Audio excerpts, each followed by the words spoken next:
vous remercie de m'accueillir parmi vous. Je suis prêtre de ce diocèse. Voilà, c'est aussi très important pour moi, donc je me sens chez moi, avec vous. Et je dois dire que je suis aussi très, très ému. Voilà, très ému. C'est une église, la nôtre, qui se retrouve. Et ce thème, oser l'espérance, je l'ai déjà dit, mais est un thème qui me semble très, très riche. Voilà. Oser l'espérance dans notre monde. Alors, il m'a été demandé de vous parler de ce qu'est une communauté chrétienne. Et je dois dire qu'en y réfléchissant, j'ai eu quelques difficultés. Parce que je me suis dit, mais au fond, est-ce qu'il y a une communauté chrétienne? Il y a des communautés chrétiennes dans la diversité des personnes qui les constituent.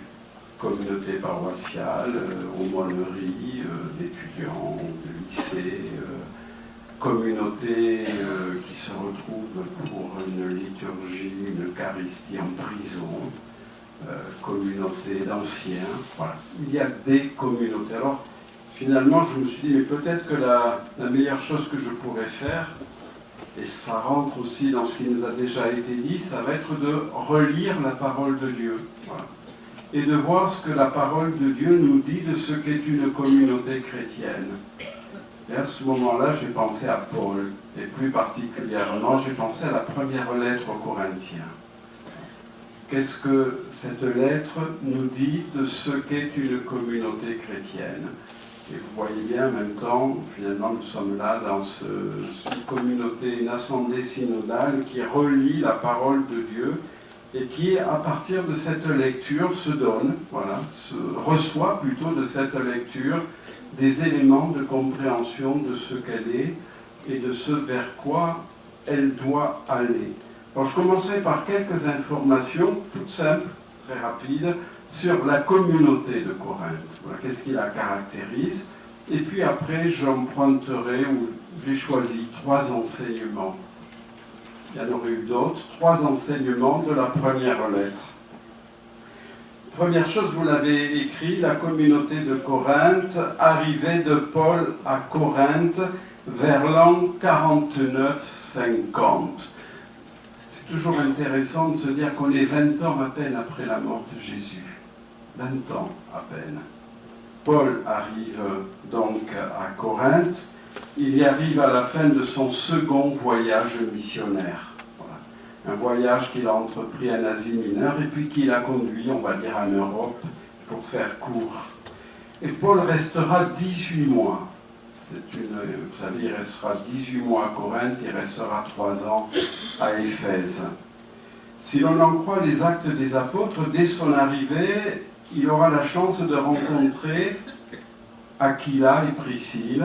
Ce sont des chrétiens issus du judaïsme qui viennent de Rome. Ils ont été expulsés de Rome, ils sont à Corinthe. On nous dit que ce sont des tisserands. Et comme Paul travaille, puisqu'il annonce l'évangile tout en travaillant de ses mains et qu'il a le même métier qu'eux, eh bien, ils vont l'accueillir. Ils vont l'accueillir, ils lui donneront l'hospitalité et en même temps, Paul travaillera chez eux. Corinthe. Nous, on lit toujours les lettres aux Corinthiens sans trop savoir. Il faut savoir que Corinthe était une ville extrêmement importante à l'époque, puisque c'est une ville, vous le savez, qui jouissait de 2 ports. Voilà. Il y avait un port qui donnait sur l'Asie mineure, et puis il y avait un autre port qui donnait sur l'Italie. Il y avait à l'époque, il n'y avait pas le canal de Corinthe que l'on peut voir aujourd'hui, il y avait une sorte de route pavée, le Diolkos, sur lequel d'ailleurs, sur cette route, on y mettait les marchandises, voilà, que l'on débarquait des bateaux, que l'on traversait cette bande de 3 ou 4 kilomètres, et puis ensuite elles embarquaient sur d'autres bateaux. Ce qui faisait la richesse de cette ville, l'importation, l'exportation. C'est une ville, aujourd'hui, on pense que c'est une ville qui, à l'époque de Paul, c'était une ville de 90 000 habitants. Donc une ville extrêmement importante. Là, je me réfère à des études très récentes. Et c'est dans cette ville riche, en raison de l'importation, des exportations, il y avait les Jeux ismiques tous les 2 ans, les Jeux méditerranéens, on pourrait dire aujourd'hui, auxquels Paul va assister d'une certaine manière. C'était une ville très connue pour son artisanat, et c'était aussi, comme beaucoup de ports, une ville connue pour sa prostitution. C'était une ville, comme tous les ports et toutes les villes de l'époque, où il y avait aussi énormément de sanctuaires. Lorsqu'on va aujourd'hui à Corinthe, où il n'y a pas grand-chose, mais on sait qu'il y avait quand même, il y a eu des fouilles qui ont été faites, et on a dénombré pas moins de 30 sanctuaires dédiés à des divinités différentes.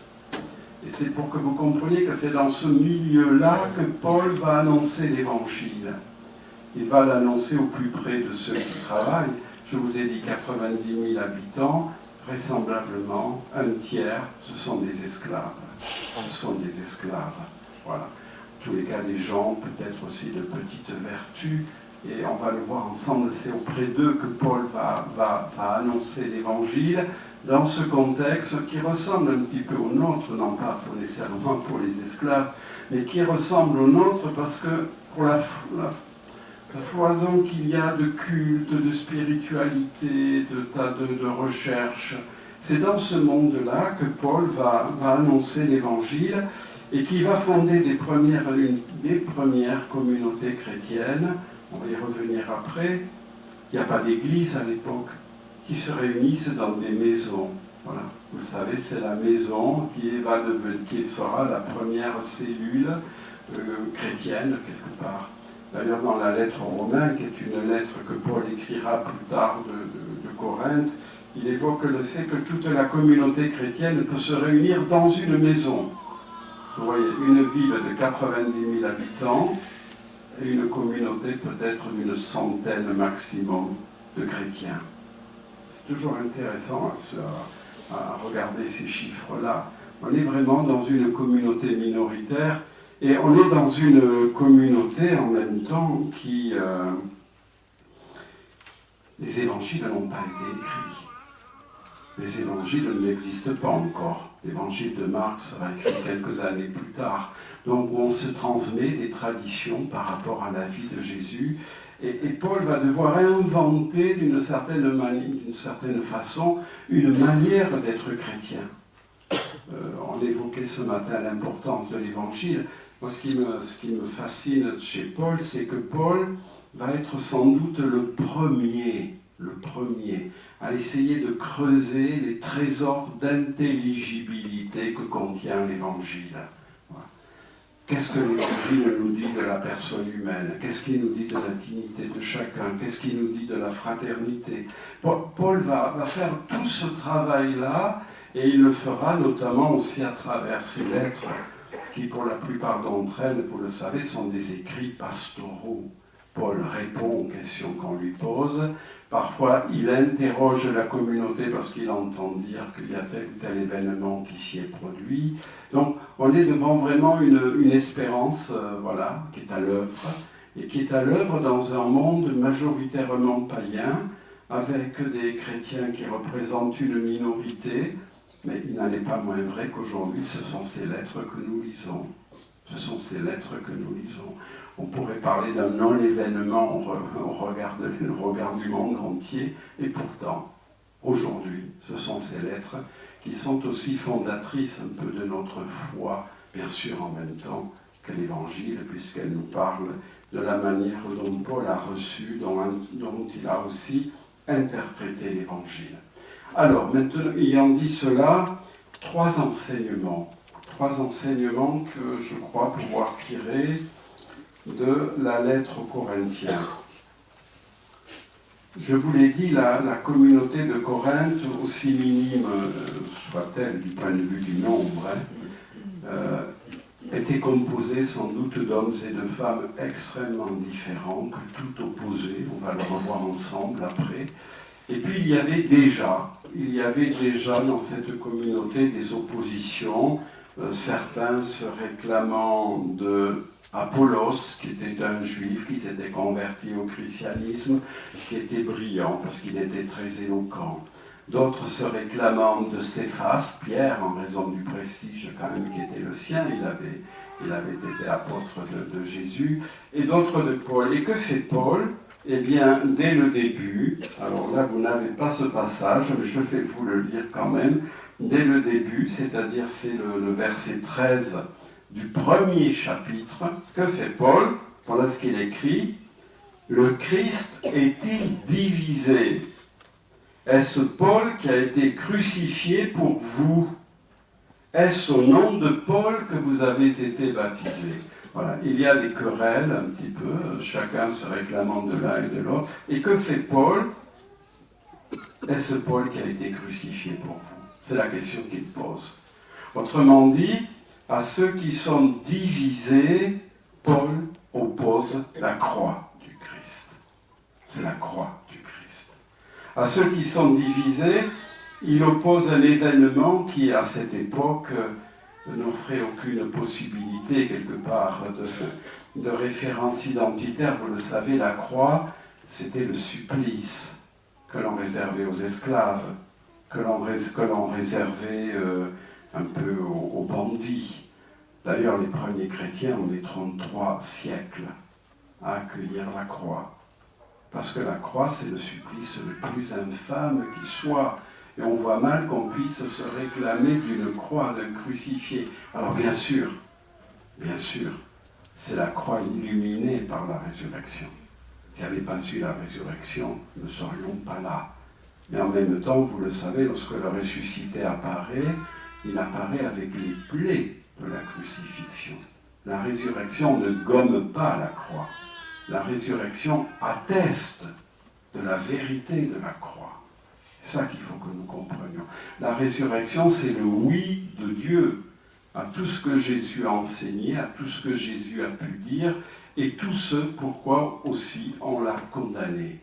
Donc, lorsque Paul évoque la croix, il va l'évoquer d'autant plus que d'une certaine manière, pour lui, qui était juif, avant sa rencontre avec le crucifié ressuscité, la croix, je vais y revenir après, était le signe même que Jésus ne pouvait pas être le Christ, qu'il ne pouvait pas être le Messie. Il y avait un verset du Deutéronome au chapitre 21 où l'on disait que celui qui mourait sur le bois était maudit de Dieu. Et on peut penser qu'avant sa rencontre avec le crucifié ressuscité, Paul devait considérer de fait que ce bandit qui était mort sur une croix, il était maudit de Dieu. Il ne pouvait en aucun cas être le Fils de Dieu. Et c'est ce qui me fait dire que la croix, elle a parlé dans la vie de Paul. Elle a parlé dans le sens où Paul, lorsqu'il a rencontré le crucifié ressuscité sur le chemin de Damas, il lui a été donné de comprendre que celui qui est mort sur la croix, il n'était pas maudit de Dieu, mais il était le Fils de Dieu. C'est pour cela que Paul, dans la première lettre aux Corinthiens, va élaborer toute une théologie de la croix qui n'est pas du tout intellectuelle. Parce que la croix, il sait désormais ce qu'elle représente. Et je crois même que la grâce qui a été faite à Paul, ça a été celle de comprendre, sans doute davantage que Pierre, Jacques et Jean, ça a été de comprendre le sens de la croix, de comprendre l'universalité du salut qui est attaché à la croix. Et donc ici, que fait Paul ? Première chose, le Christ est-il divisé ? Est-ce Paul qui a été crucifié pour vous ? Est-ce au nom de Paul que vous avez été baptisés ? Donc on comprend par le fait même que pour Paul, il n'y a de communauté chrétienne que fondée, ancrée sur la croix. C'est pour ça que ce matin j'étais très heureux, je ne connaissais pas le déroulement de la célébration, de voir qu'effectivement c'est la croix, certes illuminée par la résurrection, certes espérance pour nous, mais c'est la croix, vous allez le voir, qui renverse toutes les images que l'on se fait de Dieu. Il faudrait toujours partir de la croix. Et là, vous avez le passage, c'est le second passage, celui que vous avez. Voilà ce qu'écrit Paul, peu de temps après, dans le même chapitre 1. Les Juifs demandent des miracles, les Grecs recherchent la sagesse. Nous prêchons un Messie crucifié. Vous connaissez ce passage. Scandale pour les Juifs, folie pour les païens, mais pour ceux qui sont appelés tant juifs que grecs, il est Christ, puissance de Dieu et sagesse de Dieu. Car ce qui est folie de Dieu est plus sage que les hommes, et ce qui est faiblesse de Dieu est plus fort que les hommes. Là, vous avez tout le renversement opéré par la croix du crucifié ressuscité. Les Juifs demandent des miracles, ils demandent des signes de puissance. D'ailleurs, on le voit dans l'Évangile, où à un moment donné, on va demander à Jésus des signes de puissance. Et Jésus leur dira, vous n'avez qu'un signe, c'est celui de Jonas. Et là, Jésus préfigure la mort qui sera la sienne, et le fait que 3 jours après, il ressuscite. Qu'est-ce qu'on a comme image de Dieu? On a souvent en nous l'image d'un Dieu puissant, d'un Dieu dominateur, d'un Dieu juge.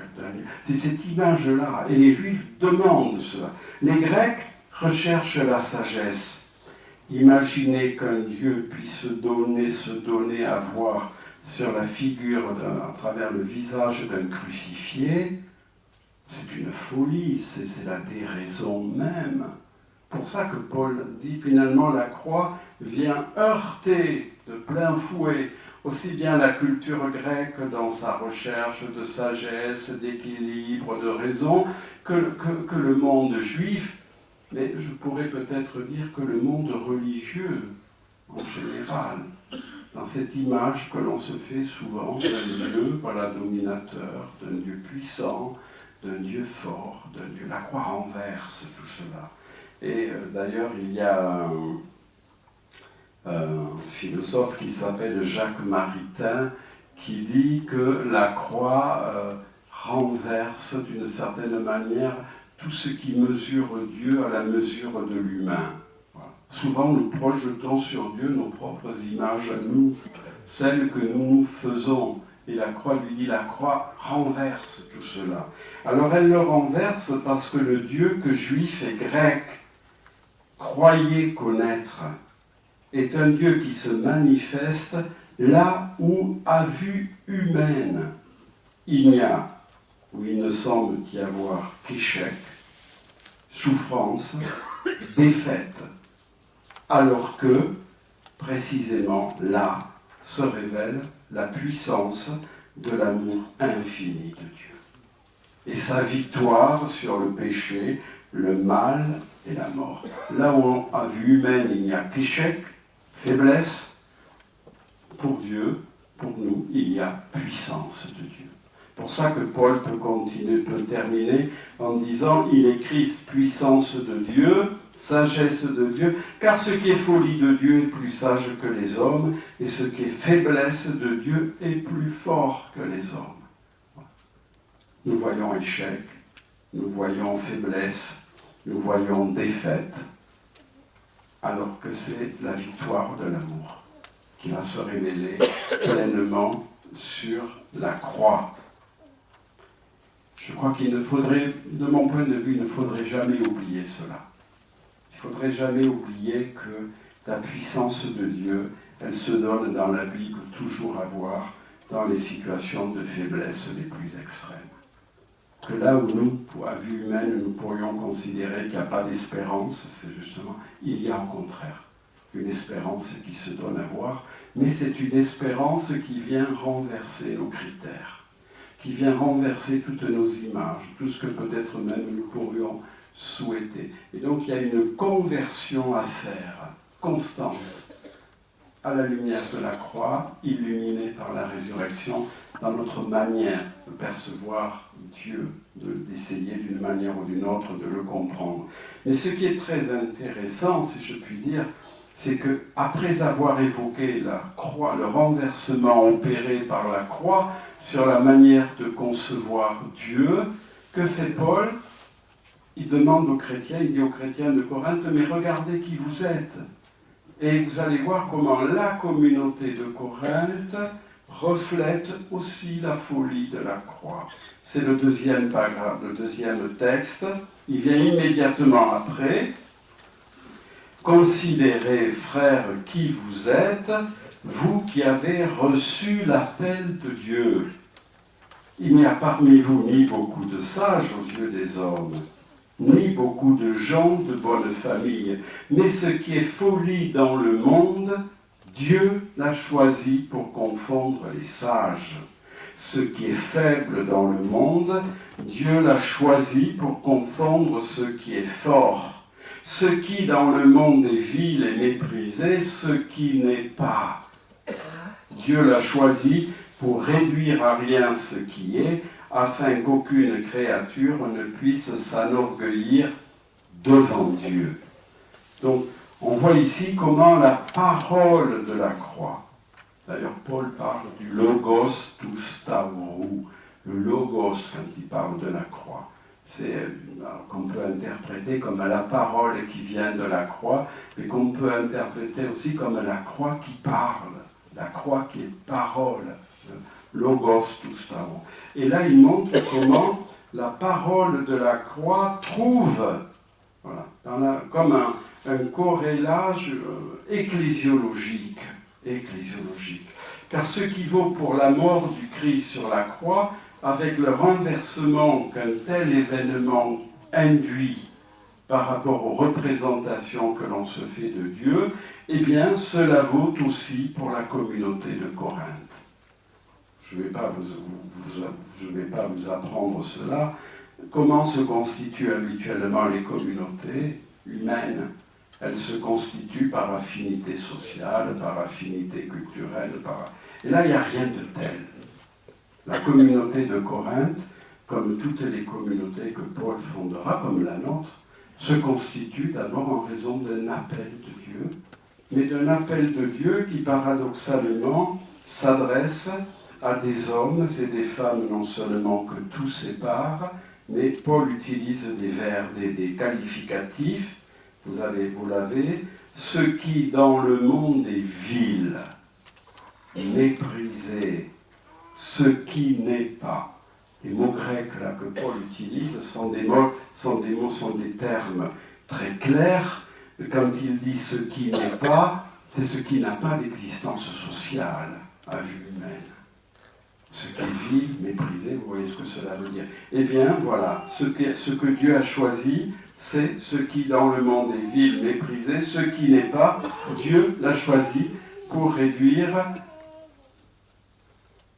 à rien ce qui est.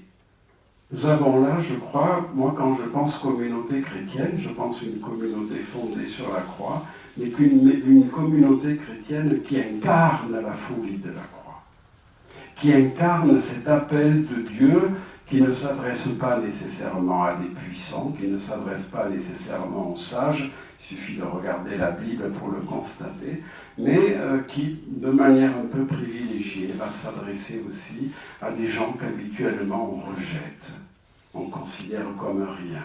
Et là, vous avez le profil de ces communautés, premières communautés chrétiennes, qui rassembleront des hommes et des femmes que tout sépare.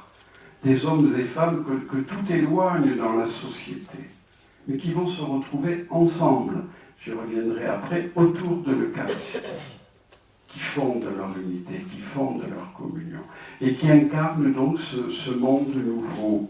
Alors, c'est vrai que, du coup, dans mon petit texte, j'avais dit, voilà, me semble-t-il, qui devrait nous conduire à nous interroger sur notre manière d'être les serviteurs de l'appel de Dieu. Puisque dans ce texte, on dit « Considérez, frères, qui vous êtes, vous qui avez reçu l'appel de Dieu. » Voilà. Comment sommes-nous les serviteurs de l'appel de Dieu et comment sommes-nous les serviteurs de l'appel de Dieu? Là, il s'agit de nos propres communautés chrétiennes.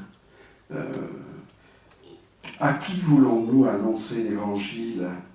Quelle place y réservons-nous à ceux qui aujourd'hui sont considérés comme vils, méprisables, ou qui n'existent pas aux yeux de la société? Les trois termes que Paul utilise, je vous l'ai dit, sont aux antipodes de ceux que dans le monde grec on considérait comme une communauté digne de ce nom. Mais la communauté chrétienne, c'est l'inverse.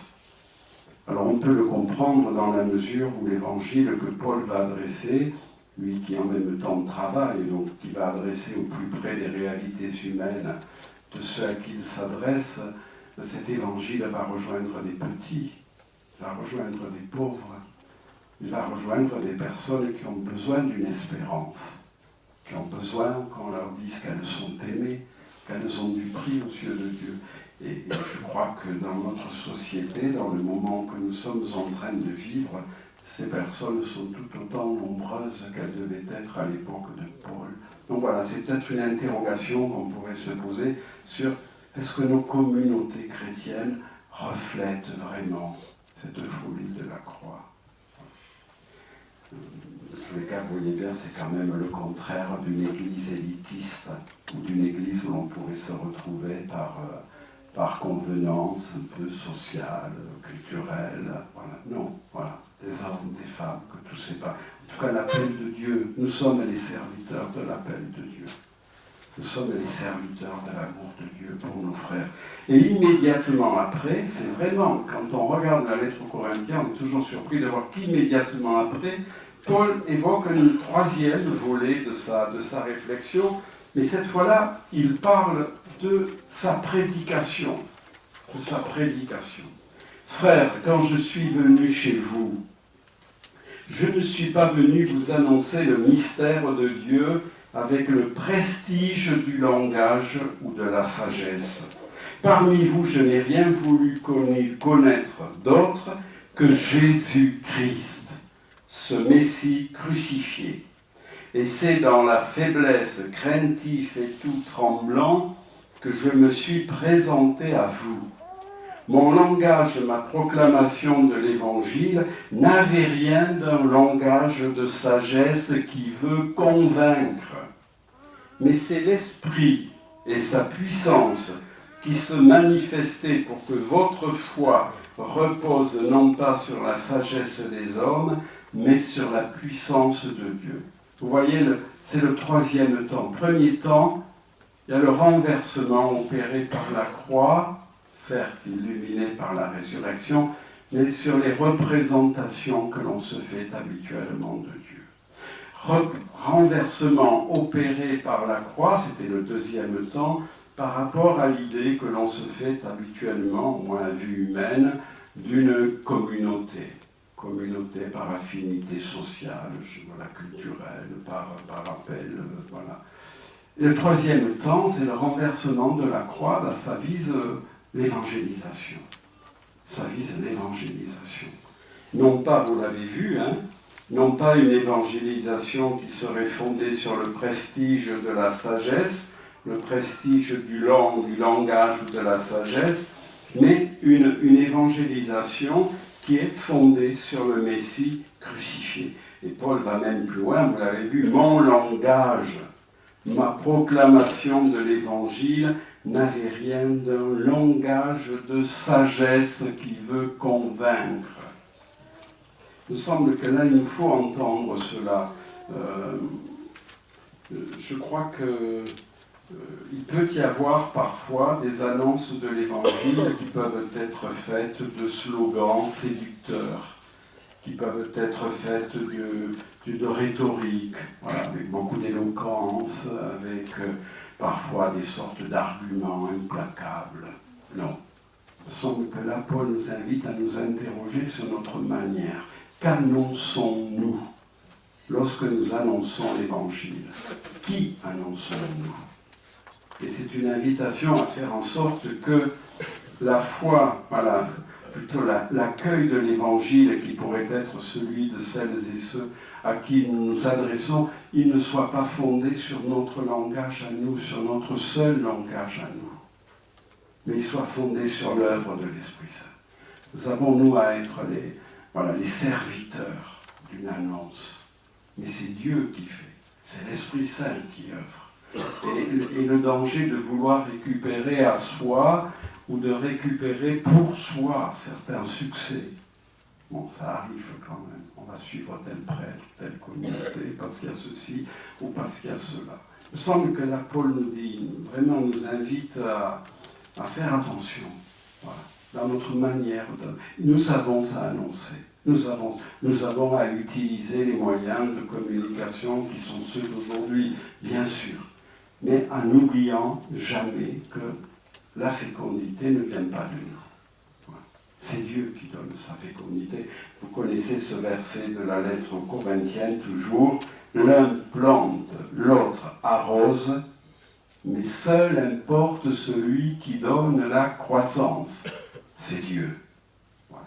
Ce n'est pas nous qui bâtissons l'Église. Bon, je dis cela parce que dans un texte, j'ai vu cela. Nous ne bâtissons pas l'Église. Voilà. Nous sommes les serviteurs, mais les serviteurs de l'œuvre de Dieu. C'est lui qui donne toute sa fécondité. C'est lui. Le pape François, vous avez lu cela dans la joie de l'Évangile, c'est pour moi un très beau passage, dit, finalement, nous avons à œuvrer. Mais la fécondité de ce que nous faisons, ce n'est pas à nous de le savoir, ni où, ni quand, ni comment. La seule chose que nous savons, c'est que tout acte d'amour sera fécond. Vous voyez que c'est cette attitude vraiment de service, de totale liberté, et en même temps, et là on voit bien que Paul se défend. Et s'il le fait, c'est que vraisemblablement, il y a déjà dans la communauté de Corinthe, peut-être notamment Apollos, qui est très connu pour son éloquence, et Paul dit non, message du crucifié et ressuscité. C'est ce qui me fait dire que l'annonce de l'Évangile, je passerai au deuxième thème, il faut que nous sachions que l'annonce de l'Évangile sera toujours marquée du double saut de la contradiction. De la contradiction. Croire en un Dieu qui s'est fait homme. Croire en un Dieu mort sur une croix. C'est pas raisonnable. Ça n'a pas de sens. C'est pas vendeur d'une certaine manière. Et en même temps, double saut de la contradiction et de l'espérance qui lui est intimement attachée. Si Dieu a accepté que son Fils se livre à la violence des hommes, que son Fils, par amour pour l'humanité, soit crucifié, c'est bien pour qu'aujourd'hui, toute personne en situation de faiblesse, en situation d'épreuve, en situation de défaite humaine ou affective, trouve, dans cette défaite ou dans cette détresse qui est la sienne, le crucifié ressuscité, qui souffre avec elle. Ça, c'est notre espérance. Et c'est ça la victoire de l'amour sur la croix. Et cette victoire va rayonner sur notre manière de penser Dieu, notre manière de penser une communauté chrétienne, et notre manière aussi de penser l'annonce de l'Évangile. Ce n'est pas nous que nous annonçons. C'est pas nous que nous annonçons. C'est lui. C'est lui. C'est lui qui donnera sa fécondité, dès lors que nous acceptons aussi que sa puissance puisse donner toute sa mesure dans la faiblesse de nos situations humaines ou de nos situations pastorales. Il y a un énorme paradoxe là, et qu'il faut que nous comprenions. Je pense que, bien sûr qu'on aimerait qu'il y ait davantage de monde dans nos églises, bien sûr qu'on aimerait qu'il y ait ceci, on aimerait, bien sûr. Mais ça, c'est l'œuvre de Dieu. Nous, ce qu'il nous faut faire, c'est annoncer l'Évangile. Et c'est l'annoncer en ne trahissant pas, en ne pervertissant pas. C'est l'Évangile. Mais ça veut dire aussi pour nous pouvoir intégrer pleinement cette faiblesse de Dieu qui donne toute sa puissance. Cette puissance de Dieu, qui donne toute sa mesure dans la faiblesse, y compris de nos situations pastorales. C'est pour ça que nous parlons d'espérance. Voilà. L'espérance, c'est plus que l'espoir. L'espérance, c'est une espérance fondée dans le Christ. Et fondée dans cette victoire de l'amour du Christ. Deuxième enseignement, je vais un peu rapidement, peut-être que... Alors, le deuxième enseignement, il est très simple. Si vous l'avez là, une communion à recevoir et à construire. Une communauté chrétienne, c'était le premier point, fondé sur la croix. Et on l'a bien vu par rapport aux images que l'on se fait de Dieu, par rapport à ce qu'est une communauté chrétienne, par rapport à ce qu'est l'annonce de l'Évangile. Ici, il s'agit d'une communion à recevoir et à construire. Et cet enseignement de Paul, nous le trouvons un petit peu plus loin. Nous le trouvons au chapitre 10 et 12. Paul évoque à ce moment-là un des signes les plus importants de la communauté chrétienne, c'est le fait de se retrouver pour la communion, de se retrouver. À l'époque, on ne parle pas de célébration eucharistique, on parle de repas du Seigneur. La communauté se retrouve pour le repas du Seigneur. Et là, elle se retrouve en communion au corps et au sang du Christ. Et Paul en tire d'ailleurs un enseignement dès le début. Regardez, la coupe de bénédiction que nous bénissons n'est-elle pas communion au sang du Christ? Le pain que nous rompons n'est-il pas communion au corps du Christ? Puisqu'il n'y a qu'un seul pain, la multitude que nous sommes est un seul corps, car nous avons tous part à un seul pain. Ce verset est fondamental. Pourquoi? Parce que compris comme communion au corps et au sang du Christ, le repas du Seigneur est le fondement de la communion ecclésiale. Il est le fondement de l'unité de ceux qui communient, et Paul le montre très bien, puisqu'il montre bien que la multitude que nous sommes, alors c'était peut-être pas tout à fait une multitude, mais je pense qu'il le prend au sens beaucoup plus large, la multitude que nous sommes devient un seul corps. Voilà. Fondement de l'unité. Comme fondement de la communauté chrétienne, il y a la communion au corps et au sang du Christ.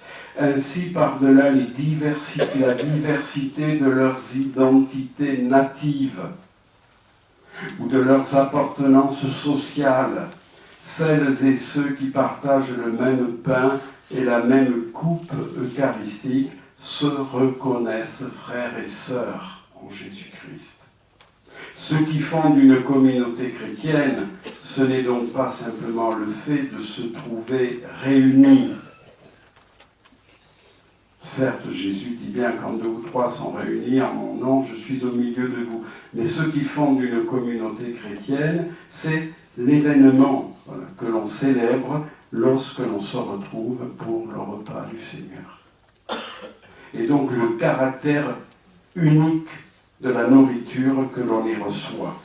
Une auteure qui s'appelle Roseline Dupont-Roch dit ceci: le corps partagé du Christ et le corps ecclésial deviennent ainsi les deux faces d'une même réalité. Le corps partagé du Christ et le corps ecclésial deviennent les deux faces d'une même réalité dont la source n'est autre que le Christ. Le Christ qui fait don de son corps pour que ensemble nous entrions dans son mouvement d'offrande et de service, avec évidemment les exigences de fraternité et les exigences de solidarité qui en découlent. Et ce qui est très intéressant, si je puis dire, c'est que malheureusement, déjà, dans la première lettre aux Corinthiens, et Paul l'évoque au chapitre 11, on se rend compte que déjà, il y a une certaine incompréhension de ce à quoi nous engage la participation au même corps, au même pain et au même vin.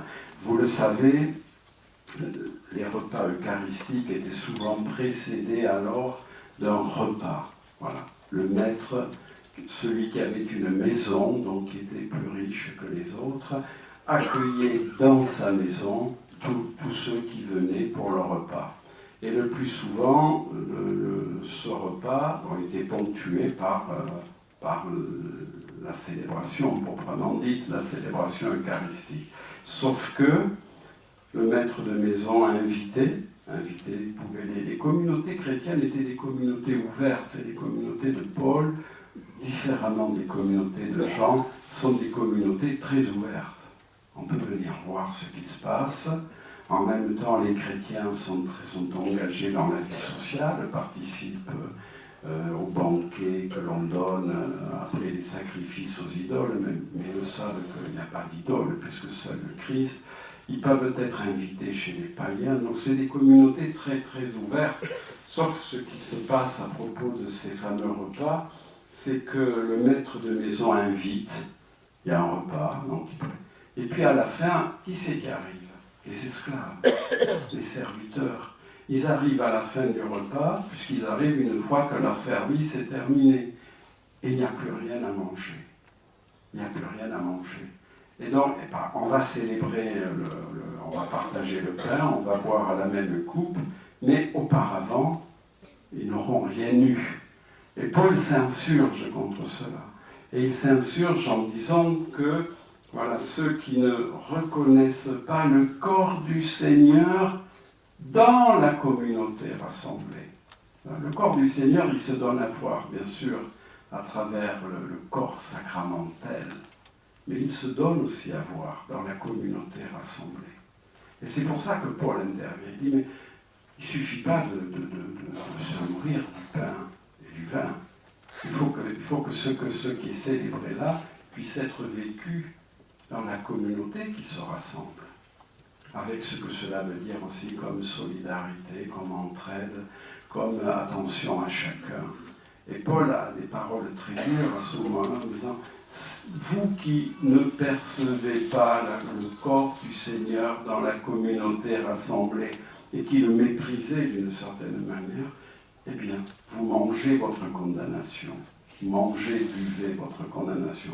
Ce sont des paroles très dures, mais qui, je crois, nous montrent bien comment voilà, le partage du pain et du vin est certes constitutif de la vie communautaire et constitutif de la communauté chrétienne qui se rassemble, mais en même temps, il nous engage à ce que l'on célèbre, à ce que l'on célèbre puisse être pleinement vécu dans l'assemblée qui se réunit. Ce sont les deux faces. Et vous savez comment Jacques, lui aussi, dans sa lettre, aura des paroles très dures, là, par rapport à ceux voilà, que l'on met aux premières places, alors qu'on met aux dernières places voilà, les plus pauvres. Donc, on voit bien comment l'Eucharistie est fondatrice de toute communauté chrétienne. Et en même temps qu'elle est fondatrice de toute communauté chrétienne, elle est une invitation pour celles et ceux qui participent au corps et au sang du Christ, une invitation à entrer dans l'acte d'offrande du Christ, l'acte de service du Christ. Et cela doit se vivre dans la communauté qui se rassemble. La communauté qui se rassemble doit pouvoir signifier ce qu'elle célèbre. Et elle va le signifier parce qu'elle le reçoit aussi du corps et du sang du Christ. Voilà la force de dépasser les égoïsmes, les individualismes et tout ce qui ne nous rend pas frères. Donc vous avez là un deuxième enseignement, c'est pour ça que j'avais intitulé « Une communion à recevoir et à construire », peut-être tout simplement à vivre. Petit détail, dans la lettre aux Corinthiens, il me reste un quart. C'est dans la première lettre aux Corinthiens qu'on a un récit de l'Eucharistie. C'est au chapitre 11, et c'est précisément là où Paul s'en prend ou dénonce ces pratiques de la communauté de Corinthe. Il y a très peu on n'a pratiquement aucune scène évangélique dans les lettres de Paul. On est d'ailleurs surpris parfois, mais comment se fait-il que Paul n'évoque pas les paraboles, n'évoque pas les miracles? Pourquoi n'évoque-t-il pas la vie de Jésus? Bon, sans doute parce que son intention à lui, c'est de creuser, je vous l'ai dit, l'intelligibilité que représente la crucifixion, résurrection du Christ. Mais en même temps, il est vrai qu'on a dans ses lettres un récit de l'Eucharistie. Ce qui montre bien l'importance, c'est qu'il attache à ce récit comme fondateur.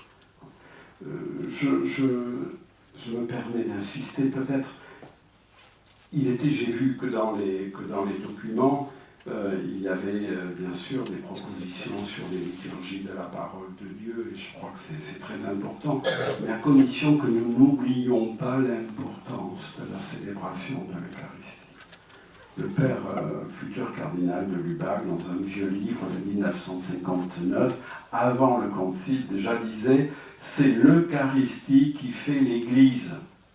C'est l'Eucharistie qui fait l'Église. Et il ajoutait, c'est l'Église qui fait l'Eucharistie, mais là c'était dans le sens qu'il faut que l'Église donne aussi des prêtres, pour que les prêtres puissent célébrer l'Eucharistie. L'Eucharistie fait l'Église. Importance quand même centrale de la célébration, de ce sacrement dont on dit qu'il est la source et le sommet de la vie chrétienne. Mon troisième point, troisième enseignement que je vois dans la première lettre aux Corinthiens, et je crois que ça rejoint ce que nous avons déjà prié dans la célébration, qui était la nôtre, c'est la place centrale de l'Esprit Saint. On dit toujours que pour nous, les chrétiens latins, ou les catholiques latins, on parle toujours de l'Esprit Saint comme étant un peu le mal connu. Bon, alors que l'Église orientale a vraiment une compréhension majeure et réserve à l'Esprit Saint une très très grande place, nous avons tendance un peu à oublier le rôle essentiel qui est le sien. Alors, il faut que je regarde les textes qu'on vous a proposés. Voyons. Ah, mais je vais commencer par le premier texte. Le premier texte, le premier texte, il n'est pas la lettre aux Corinthiens, mais on va quand même le lire. C'est les Actes des Apôtres. Paul et ses compagnons traversèrent la Phrygie, le pays des Galates, les Gaulois, car le Saint-Esprit les avait. Alors les Gaulois, c'est pas chez nous, mais c'est qu'il y avait des Gaulois, des Celtes, qui s'étaient installés dans cette partie, c'est le nord de la Turquie actuelle, car le Saint-Esprit, notez bien, les avait empêchés de dire la parole dans la province d'Asie. Arrivés en Mysie, ils essayèrent d'atteindre la Bithynie, mais l'Esprit de Jésus s'y opposa. Ils longèrent alors la Mysie et descendirent jusqu'à Troas. Pendant la nuit, Paul eut une vision, un Macédonien lui apparut debout, qui lui faisait cette demande, passe en Macédoine et viens à notre secours. À la suite de cette vision de Paul, nous avons aussitôt cherché à partir pour la Macédoine, car nous en avons déduit que Dieu nous appelait à y porter la bonne nouvelle. Bon, c'est Luc qui raconte. Mais Luc a compris d'une certaine manière, peut-être l'a-t-il reçu de Paul, que si Paul va se rendre dans la Corinthe, c'est la fin de ce voyage-là. C'est un voyage qui commence dans le nord de la Macédoine, avec Philippe, et puis Paul va descendre jusqu'à Corinthe. Autrement dit, si Paul est allé, on va dire, en Europe pour faire le cours, c'est parce qu'il y a été poussé par l'Esprit Saint. Lui, il serait resté dans une région qu'il connaissait mieux. Il connaissait mieux les Galates, il y était déjà allé, il connaissait bien cette région-là. Et je trouve que ça, c'est très intéressant parce que ça nous montre bien que, et l'évangélisation de Corinthe en est un exemple, comme celle de Philippe et autres, c'est l'Esprit Saint qui conduit la mission de l'Église. De lui-même, Paul ne serait jamais allé là. Paul ne serait jamais allé en Europe, qui pour lui était une terre totalement inconnue. Il serait resté dans ce qu'il connaissait à peu près, et c'est l'Esprit Saint qui va le conduire. Donc là, nous avons déjà un élément sur le fait que c'est l'Esprit Saint qui est le moteur de la mission de l'Église. Et Luc nous le raconte à sa manière, en disant « l'Esprit Saint nous en empêcha ». Et Paul va comprendre que non, il est appelé à aller ailleurs. Et Paul, que ça... Imaginez Paul, c'était un pharisien. Donc quelqu'un qui avait quand même une haute idée de lui-même, c'est un homme extrêmement intelligent, qui avait une certaine idée de la pureté, de l'impureté aussi, et qui devait, jusqu'à sa rencontre avec le crucifié ressuscité, qui devait avoir le plus grand mépris pour tout ce qui n'était pas juif. Je ne dis pas que ce n'est pas négatif de ma part, hein, il faut comprendre ça. Il faut comprendre le déplacement qui va être celui de Paul. Il va être appelé à annoncer l'évangile à des hommes et des femmes pour lesquels, jusqu'avant sa rencontre avec le crucifié ressuscité, il n'éprouvait que du mépris. Et c'est vers eux qu'il va aller. Et c'est vers eux que l'Esprit Saint va le conduire. Et c'est eux qui vont accueillir l'évangile qu'il leur annonce.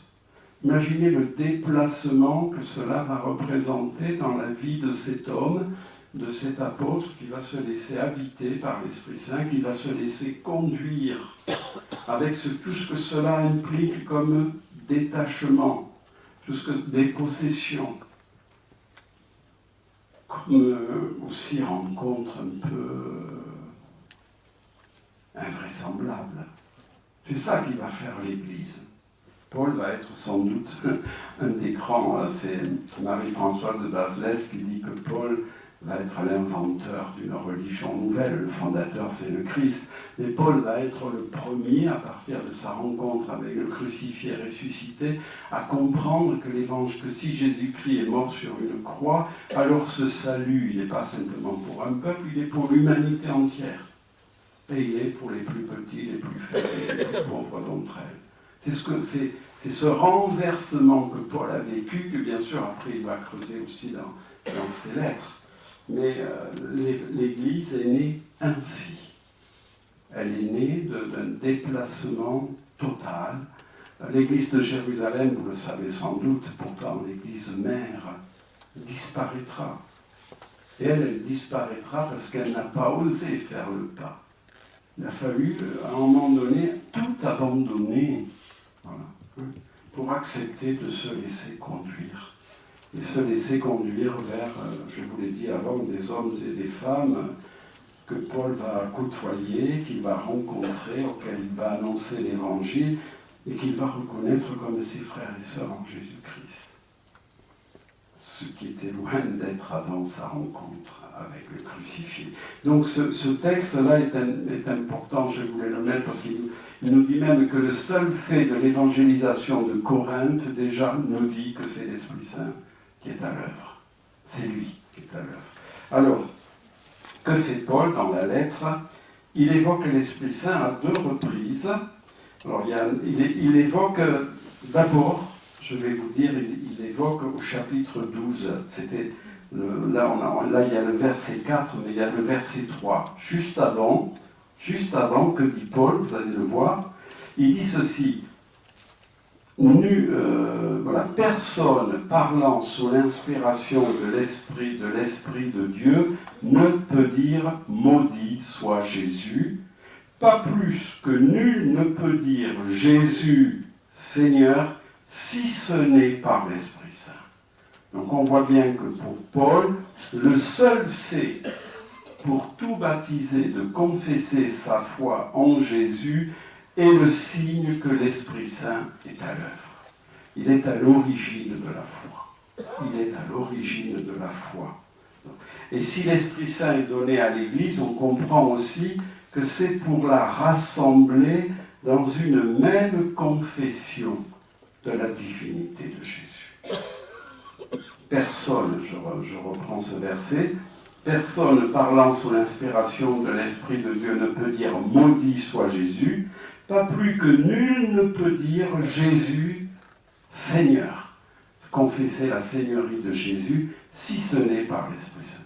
Donc l'Esprit Saint est à l'origine de la foi, on vient de le voir, il est celui qui conduit la mission de l'Église et qui la conduit au-delà de ses frontières naturelles.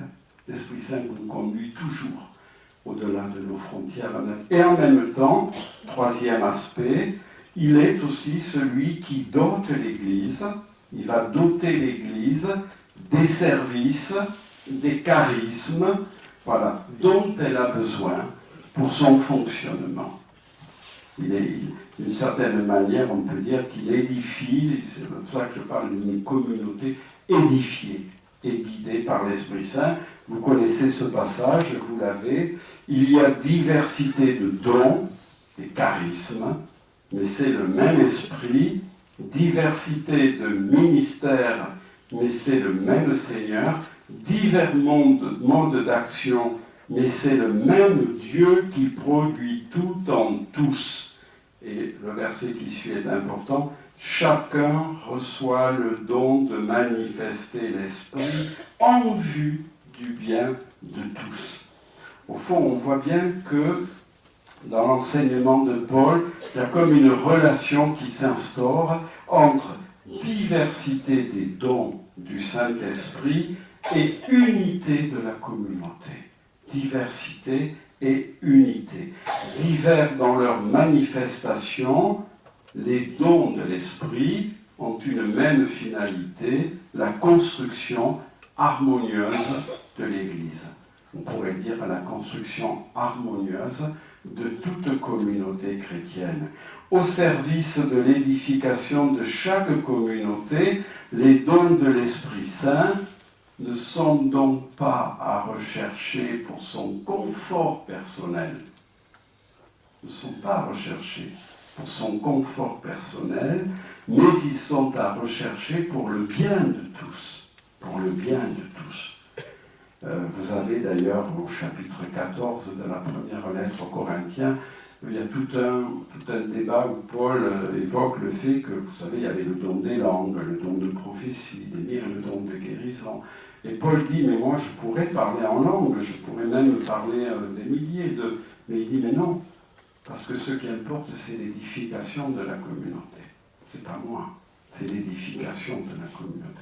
Donc on voit bien qu'il y a diversité des services, diversité des charismes, mais c'est toujours pour l'édification de la communauté, donc pour le bien de tous. Et vous savez comment, à la fin du chapitre 13, après avoir évoqué différents dons de l'Esprit Saint, c'est le texte que vous avez là, que fait Paul? Il évoque le don de l'Esprit Saint qu'il nous faut tous rechercher ou qu'il nous faut tous accueillir, et ce dont vous le connaissez, c'est l'agapé. Alors on traduit charité, parfois le mot de charité n'est pas très bien compris, mais l'agapé c'est l'amour de Dieu. C'est l'amour de Dieu, c'est-à-dire amour désintéressé, amour total, amour gratuit. C'est le don de l'Esprit Saint qu'il nous faut tous rechercher. C'est le plus grand de tous les dons. Et d'ailleurs, Paul, c'est là qu'il y a le fameux hymne à la charité, on l'évoque souvent dans les messes de mariage, mais en oubliant que l'amour dont il est question là, c'est d'abord l'amour de Dieu. C'est d'abord l'amour de Dieu. L'amour de Dieu tel qu'il s'est donné à voir dans le Christ. Et vous avez ces versets.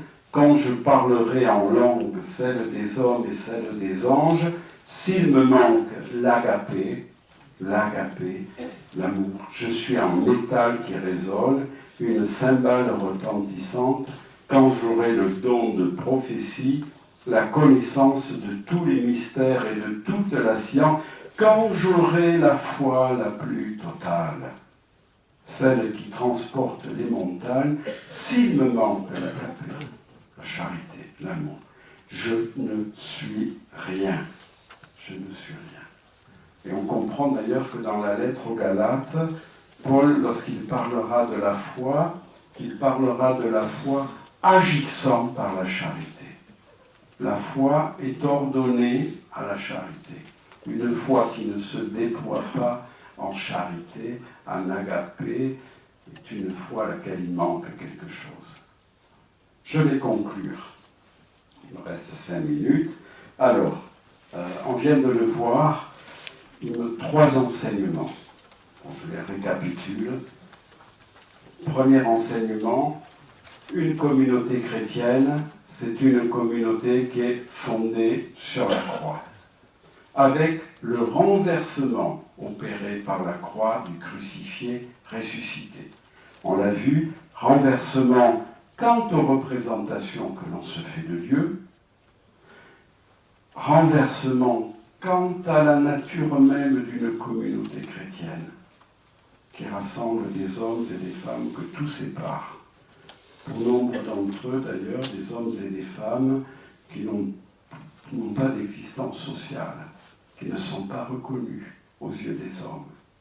En même temps, troisième élément, on vient de le voir, renversement opéré par la croix quant à l'annonce même de l'Évangile, qui ne peut en aucun cas reposer sur la sagesse des hommes, mais au cœur de laquelle il y a justement un Messie crucifié.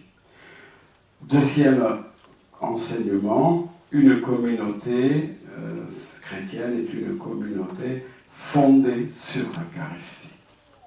L'Eucharistie en tant que fondatrice de toute communauté ecclésiale, appelée à entrer dans l'acte de service et d'offrande du Christ.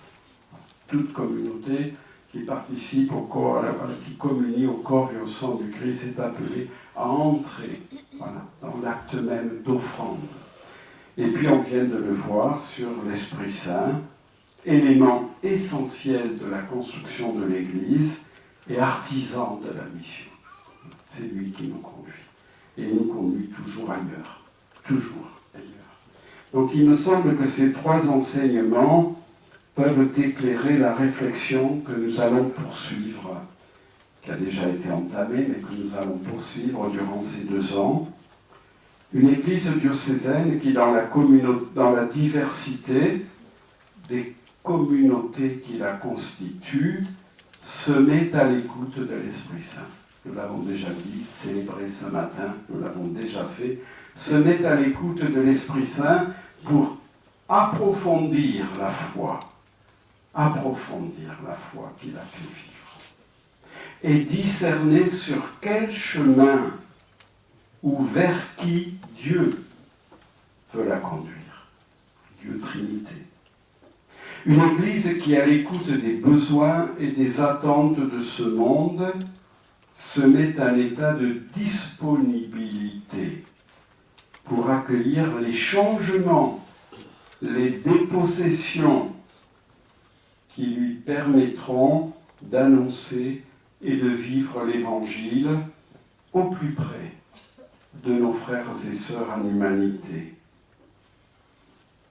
Une Église qui ne se construit donc pas à l'abri du monde, ou qui ne prétend pas se substituer aux structures de ce monde, mais qui, par sa manière d'être et dans la fidélité à l'Évangile, témoigne de l'espérance que recèle à jamais la révélation d'un Dieu qui s'est fait homme, qui a pris sur lui la souffrance de l'humanité et dont l'amour sur la croix a vaincu le péché, le mal et la mort.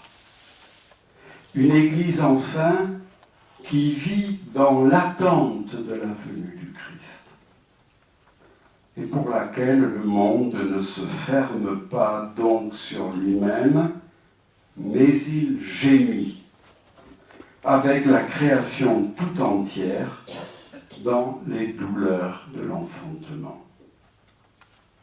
À chacune et à chacun d'entre nous, et à nous tous ensemble, d'oser l'espérance, certains que nous sommes, que l'Esprit Saint saura nous donner ce dont nous avons besoin pour la mission qui nous a été confiée, dès lors que nous acceptons aussi de nous laisser bousculer et déposséder de tout ce qui ne nous est plus essentiel pour l'annonce de l'Évangile aujourd'hui.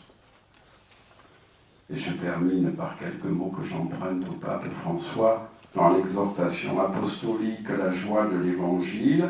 Je le cite: « Il est vrai que cette confiance en l'invisible peut nous donner le vertige. C'est comme se plonger dans une mer où nous ne savons pas ce que nous allons rencontrer. Toutefois, c'est toujours le cas, il n'y a pas de plus grande liberté que de se laisser guider par l'Esprit Saint, en renonçant à vouloir calculer et contrôler tout, et de permettre à l'Esprit de nous éclairer, de nous guider, de nous orienter et de nous conduire là où il veut. Il sait bien ce dont nous avons besoin à chaque époque et à chaque instant. On appelle cela être mystérieusement fécond. Je vous remercie.